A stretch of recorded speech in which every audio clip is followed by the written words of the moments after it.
सूरज अब भी पूरी तरह निकला भी नहीं था। आसमान हल्का सा लाल था और ठंडी हवा मिट्टी की गंध अपने साथ ला रही थी।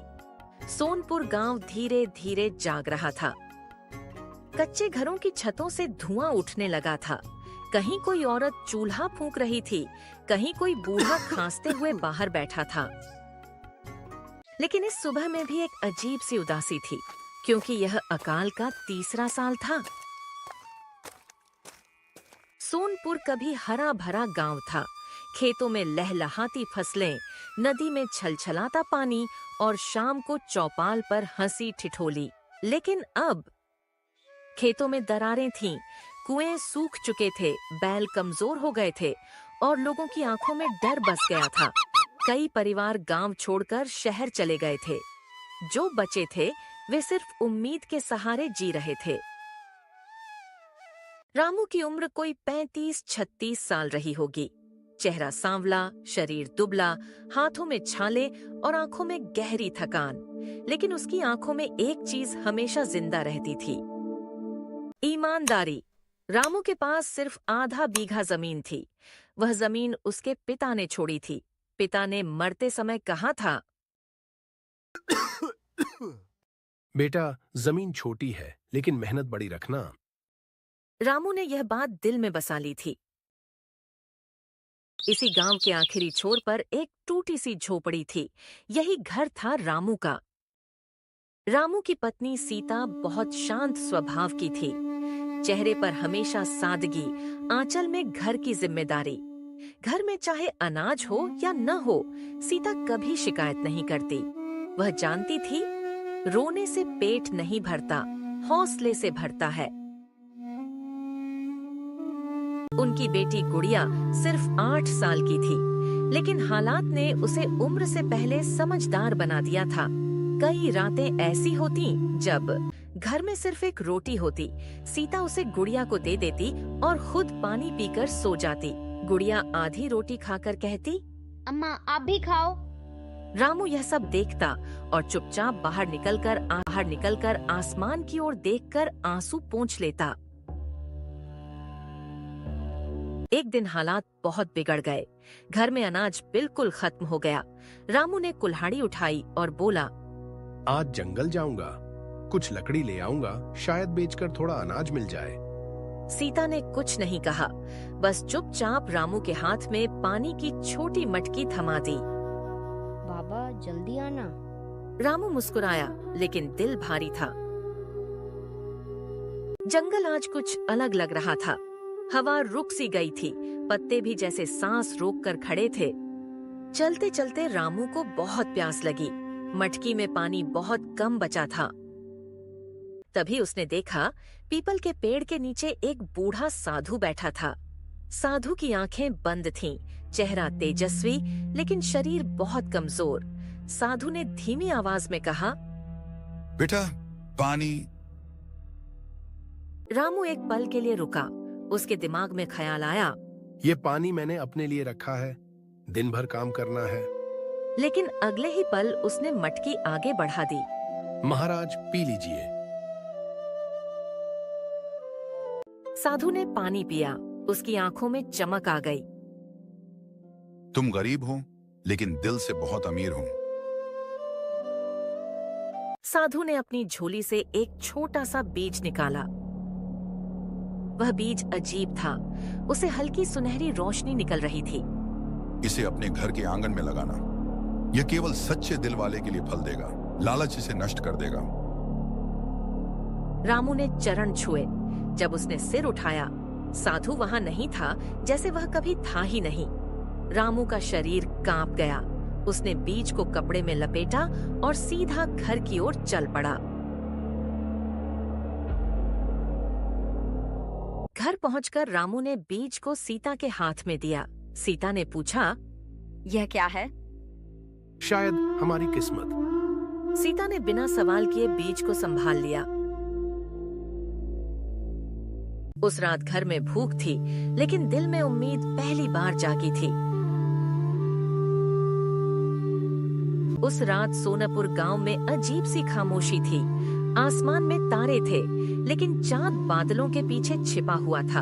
हवा भी धीमी धीमी चल रही थी, जैसे किसी बड़े रहस्य की गवाह बनने वाली हो। रामू, सीता और गुड़िया तीनों मिट्टी के दिए की हल्की रोशनी में बैठे थे। रामू ने कपड़े में लिपटा हुआ वह रहस्यमयी बीज धीरे से निकाला। बीज अब भी हल्की सी चमक बिखेर रहा था। पापा, ये बीज रात में चमक क्यों रहा है? बिटिया, कुछ चीजें भगवान खुद भेजते हैं। सीता चुप थी, लेकिन उसके मन में भी एक अनजानी उम्मीद जाग चुकी थी। उसी रात रामू ने घर के आंगन के बीचों बीच मिट्टी को हाथों से खोदा। उस मिट्टी में उसने वह बीज बो दिया। सीता ने दिए की रोशनी में थोड़ा सा पानी डाल दिया। हे भगवान, अगर इसमें सच में कुछ है तो इसे सही रास्ते पर चलने की ताकत देना। अगली सुबह मुर्गे की बांग के साथ रामू की आंख खुली। वह सबसे पहले आंगन की ओर दौड़ा, लेकिन वहाँ कुछ भी अलग नहीं था। वही सूखी मिट्टी, वही फटी जमीन। गुड़िया बोली, बाबा, कुछ नहीं हुआ? हर चमत्कार जल्दी नहीं होता बेटा। सीता ने भी मन को समझाया। तीनों अपने अपने काम में लग गए। दूसरे दिन भी रामू ने उम्मीद से आंगन देखा, लेकिन फिर वही सन्नाटा। अब थोड़ी निराशा दिल में उतरने लगी थी। सीता ने कहा, जो भी होगा भगवान की मर्जी से होगा। रामू ने सिर हिला दिया, लेकिन दिल के किसी कोने में अब भी विश्वास बचा था। तीसरी रात बहुत ठंडी थी। अजीब बात यह थी कि आंगन की मिट्टी से हल्की सी गर्माहट निकल रही थी, लेकिन किसी ने ध्यान नहीं दिया। जब गुड़िया उठी और बाहर आई, उसकी जोर की चीख निकल गई। रामू और सीता दौड़कर बाहर आए। उनकी आंखें खुली की खुली रह गईं। जहां बीज बोया गया था, वहां अब एक पूरा पेड़ खड़ा था। वह पेड़ किसी आम पेड़ जैसा नहीं था। उसका तना मजबूत और चमकदार था। पत्तियां हल्की सुनहरी थीं। हवा चलने पर पत्तों से मधुर सी आवाज आती थी। चारों ओर एक शुद्ध खुशबू फैल रही थी। सीता की आंखों में आंसू आ गए। रामू के हाथ अपने आप जुड़ गए। बाबा, ये सपना तो नहीं? नहीं बिटिया, यह सपना नहीं, यह भगवान का दिया हुआ वरदान है। रामू ने पेड़ को छू कर देखा। पेड़ से हल्की सी गर्माहट और शांति मिली। पेड़ की एक डाल पर एक चमकता हुआ फल लगा था। वह फल न तो सेब जैसा था, न आम जैसा। वह जैसे सोने और प्रकाश से बना हो। रामू डर और श्रद्धा के साथ आगे बढ़ा। सीता ने घबराकर पूछा, अगर ये फल गलत हुआ तो? जो भी होगा सच होगा। उसने फल तोड़ा। जैसे ही फल जमीन पर रखा, धूप सी चमक फैली और फल अपने आप खुल गया। उसके अंदर से सोने के सिक्के निकल पड़े। इतने सिक्के कि पूरा आंगन भर गया। सीता फूट फूट कर रोने लगी। गुड़िया खुशी से उछल पड़ी। रामू के घुटने जमीन पर टिक गए। हे प्रभु, मैं इसके लायक नहीं हूँ। लेकिन उसी पल पेड़ की डालें हिलीं और एक धीमी सी आवाज आई, यह धन तुम्हारे लिए नहीं, तुम्हारी नियत की परीक्षा के लिए है। रामू सिहर उठा। सुबह होते होते पूरे सोनपुर में खबर फैल गई। रामू के घर चमत्कारी पेड़ उगाया है। लोग झुंड बनाकर आने लगे। कोई दूर से हाथ जोड़ता, कोई पेड़ को छूने की कोशिश करता। रामू ने तय किया, वह रोज सिर्फ एक ही फल तोड़ेगा। उस धन से पहले गरीबों की मदद करेगा। किसी का शोषण नहीं होने देगा उस दिन। यह पेड़ मेरा नहीं है, यह भगवान की देन है। उस दिन गांव की विधवा धन्नो काकी को अनाज मिला। बीमार हरिया की दवा आई। कई भूखे बच्चों को भरपेट खाना मिला। गांव में पहली बार लोगों के चेहरों पर सच्ची मुस्कान लौटी। लेकिन जहां रोशनी होती है, वहां अंधेरा भी आता है। सोनपुर का सबसे अमीर आदमी था सेठ भोला राम। जब उसने यह सब सुना, उसकी आंखों में चमक आ गई। लेकिन वह चमक खुशी की नहीं, लालच की थी। अगर ये पेड़ मेरा हो जाए तो मैं पूरे इलाके का मालिक बन जाऊंगा। उसने उसी रात कुछ गुंडों को बुलाया। अंधेरी रात थी। आसमान में बादल गरज रहे थे। गुंडे चुपके से रामू के घर पहुंचे। उन्होंने कुल्हाड़ी उठाई और पेड़ पर वार करने ही वाले थे। अचानक तेज बिजली गिरी, धरती कांप उठी। पेड़ से तेज रोशनी निकली। गुंडे डर के मारे भाग खड़े हुए। सेठ भोलाराम जो दूर से देख रहा था, डर के मारे बेहोश हो गया। उसी रात रामू ने सपने में सुना, जो मुझे लालच से छुएगा उसका अंत निश्चित है। याद रखना, असली परीक्षा अभी बाकी है। रामू घबरा गया। उसकी नींद टूट गई। वह उठा और पेड़ के नीचे बैठ गया। मैं कभी गलत नहीं करूंगा। उसने मन ही मन प्रण लिया। सोनपुर में भूख कम होने लगी। लोग एक दूसरे की मदद करने लगे। झगड़े खत्म होने लगे। गांव जैसे नया जन्म ले रहा था। लेकिन दूर कहीं एक और बड़ा खतरा तैयार हो रहा था। सोनपुर गांव में जादुई पेड़ की चर्चा अब केवल गांव तक सीमित नहीं रही। पास पड़ोस के गांवों, हाट बाजार और मेलों में लोग फुसफुसाकर कहते, एक किसान के घर ऐसा पेड़ है जो सोना देता है। यह बात धीरे धीरे राजा वीरसेन के कानों तक पहुंच गई। राजा वीरसेन एक शक्तिशाली राजा था। उसका राज्य बड़ा था, सेना मजबूत थी, लेकिन उसके मन में एक कमजोरी थी, अपनी शक्ति को और बढ़ाने की चाह। राजा ने दरबार में कहा, अगर यह पेड़ सच में चमत्कारी है तो वह राज्य की संपत्ति है। आदेश मिलते ही सिपाहियों का एक दस्ता सोनपुर गांव की ओर रवाना हुआ।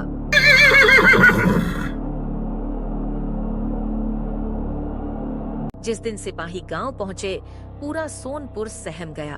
ढोल पीटे गए, घोषणा हुई, राजा का आदेश है, जादुई पेड़ के मालिक को दरबार में हाजिर होना होगा। रामू का दिल धक धक करने लगा। सीता डर गई। गुड़िया रामू से लिपट गई। बाबा, कहीं राजा पेड़ छीन ना ले। डर मत बिटिया, सच्चाई के साथ कोई बुरा नहीं कर सकता। उसी रात रामू पेड़ के नीचे बैठा। उसकी आंखों में नींद नहीं थी। तभी पत्तों की सरसराहट के बीच वह जानी पहचानी आवाज फिर गूंजी, रामू, कल तुम्हारी सबसे बड़ी परीक्षा है। याद रखना, यह पेड़ धन के लिए नहीं, इंसान को परखने के लिए है। अगर राजा जबरदस्ती करे तो? जो सच्चाई पर टिका रहेगा वही विजयी होगा। अगली सुबह रामू सिपाहियों के साथ दरबार के लिए निकला।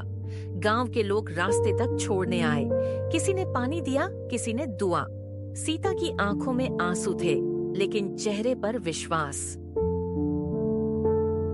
दरबार में राजा सिंहासन पर बैठा था। चारों ओर मंत्री, सेनापति और दरबारी। राजा ने ऊंची आवाज में कहा, तू ही है वह किसान जिसके पास जादुई पेड़ है? हाँ महाराज, लेकिन वह पेड़ मेरा नहीं, भगवान का है। अगर ऐसा है तो उसकी ताकत मुझे दिखा। राजा के आदेश पर रामू को पेड़ के पास लाया गया। पूरा गांव इकट्ठा था। सेठ भोलाराम भी भीड़ में खड़ा था, आंखों में जलन ली। अगर यह पेड़ सच में जादुई है तो अभी फल दो।